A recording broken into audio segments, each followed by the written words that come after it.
What is meeting notes? It's like a blank paper that you write some small notes, not a lot of text, just small notes that you want to have mean when you are in a meeting live. So where do you find it? You click on the three dots here, more options, and I will see meeting notes here.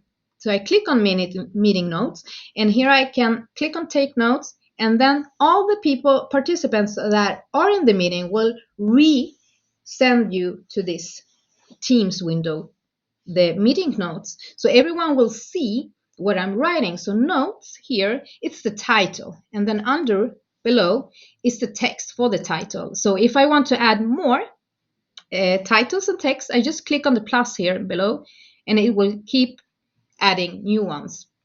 And if I want to delete one, I just click on the three dots here and click delete.